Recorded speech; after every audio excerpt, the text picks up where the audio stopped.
Na continuação dessa aula inaugural nossa sobre alienação parental, regulamentada no Brasil pela Lei 12.318, de 26 de agosto de 2010, nós seguimos falando aqui sobre as pessoas que podem funcionar como alienador. Então, posicionando as partes. Alienador, o pai, ou a mãe, ou a pessoa que cria fatos inverídicos sobre a figura do outro genitor, ou do genitor. Porque o alienador pode ser pai, mãe, padrasto, madrasta, cunhado, avô, avó, ou pessoa que conviva na família, namorado, certo? Então, a pessoa que tem a convivência com a criança. Isso é por demais interessante posicionar então.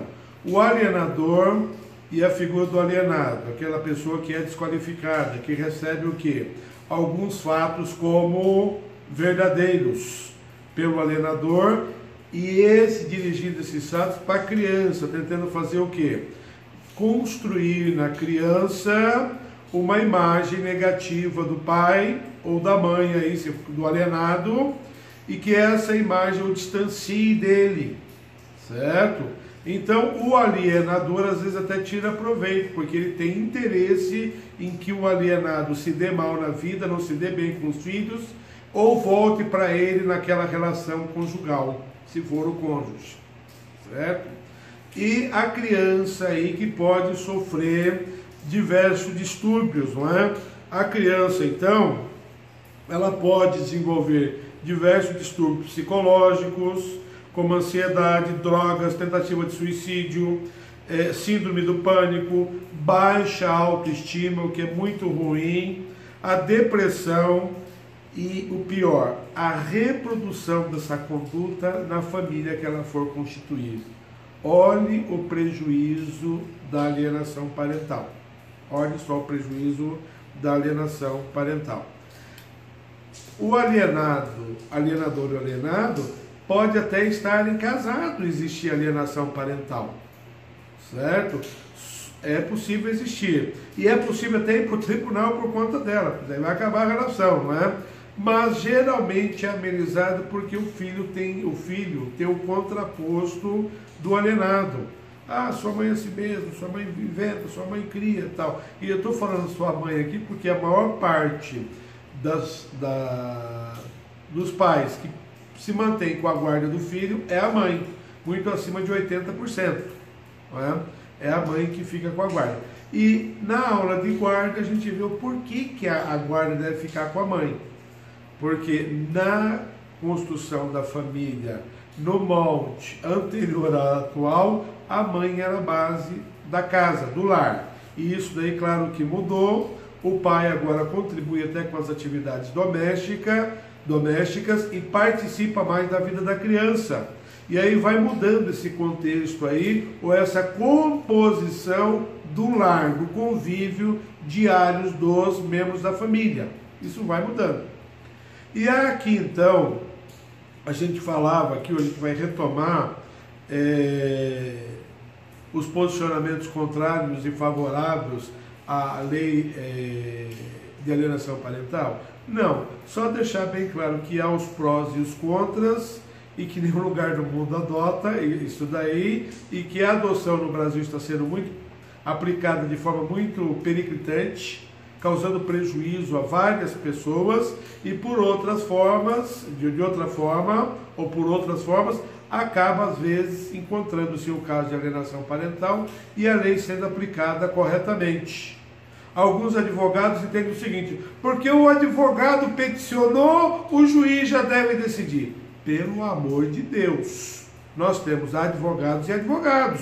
E se o advogado for enganado naquela situação e ele peticionar para o juiz já é obrigado? Não.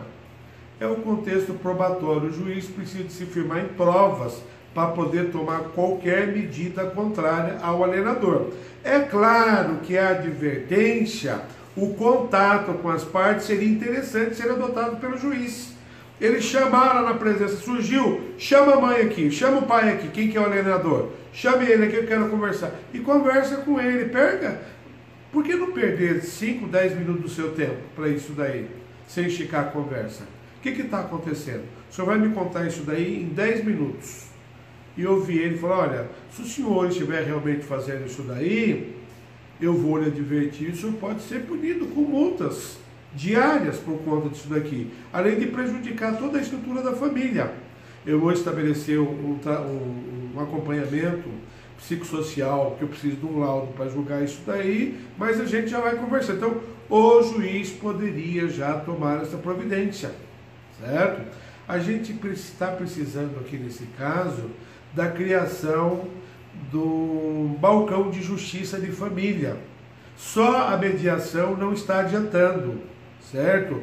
O nome é balcão de justiça da família, onde juízes aposentados poderiam chamar para essa conversa. As pessoas poderiam se dedicar mais, porque nós estamos falando da família brasileira, certo? E o judiciário, com o processo eletrônico, vai diminuir a carga aí de trabalho e outras pessoas podem ser chamadas para contribuir com essa situação.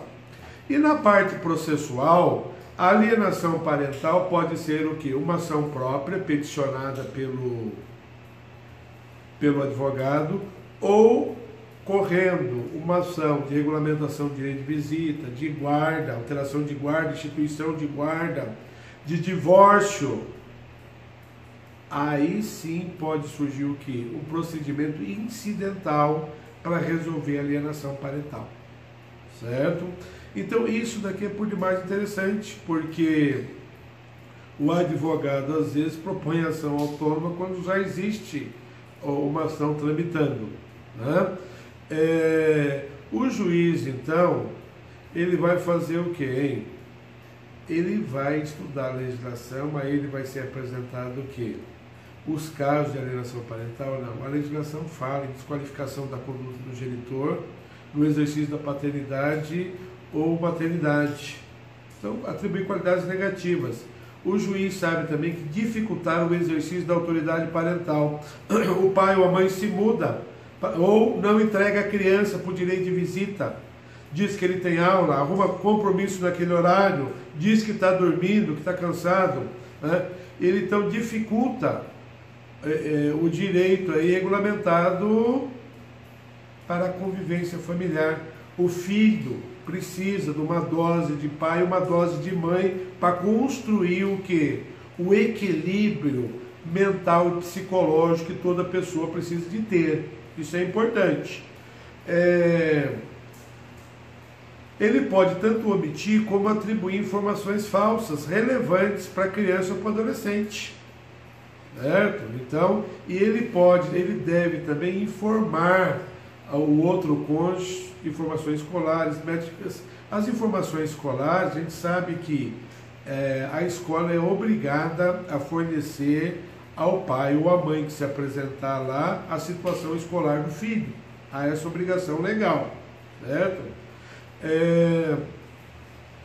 O comum aí que dá muito problema apresentar a falsa denúncia, ir na delegacia, registrar a ocorrência e depois o caso se reverter contra o denunciante. Aí ele que vai sofrer as consequências. E aí que o pai e a mãe choram. Por quê? Duas posições. Se aconteceu mesmo aquele caso, crime contra a criança que o cônjuge está alegando, o suposto alienador, o juiz vai errar ao dar a guarda para o alienado.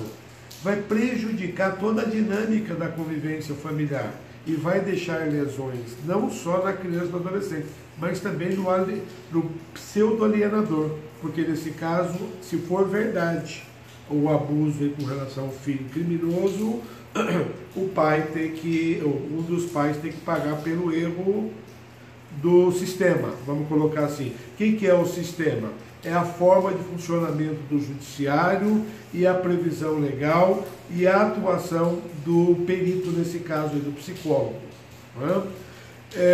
Então mudaram o domicílio também sem justificativa, estava indo para um lugar, para o outro. Eu tive um caso de uma gerente que perdeu uma promoção para ir para outro estado, porque ela tinha medo desse dispositivo.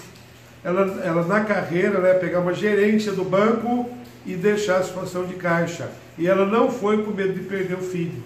Então tudo isso daí é complicado. Chegou a minha pessoa, eu disse para ela que era possível comunicar ao juiz tudo dos processos de tramitação, para pegar a permissão dele e dizer da situação, mas ela já tinha perdido a promoção, certo? Então pode ser pró e pode ser contra essas situações aí de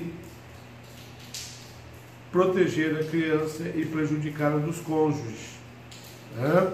Então, o prejuízo é para o convívio, o prejuízo é para a dimensão psicológica do menor envolvido, até o pseudo-alienador aí, ele pode sofrer consequências psicológicas, nós estamos falando psicológico, mas claro que pode evoluir, certo? Então, falar que o pai não cumpre com os deveres, com os filhos, tudo isso daí é alienação parental, certo? E há outras formas mais sofisticadas que a gente vai falar durante as nossas aulas.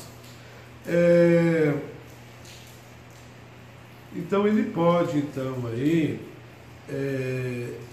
o juiz em início, ele já determina a perícia, mas ele poderia chamar realmente para conversar. Então ele vai determinar a perícia psicológica ou biopsicossocial, certo? Vai estudar, o assistente social vai estudar a situação da família econômica, financeira, e esse parecer, ele às vezes contribui com o parecer da psicologia, um trabalho conjunto. Eu já vi casos de prejudicar, certo? Mas com profissionais bons, a tendência é de se ajudarem, né? Com essa perícia aí desses profissionais. E é importante então que a equipe seja multidisciplinar, com habilidades exigidas aí, certo? Então, o perito multidisciplinar, ele precisa de reunião com os outros, ter os contatos com todos os envolvidos e vamos falar um pouquinho do final do processo. Esse processo é difícil para decidir. O juiz corre o risco de decidir, de estipular uma pena, uma multa, de vetar a visitação e isso daí, essa decisão realmente configurar uma injustiça, né?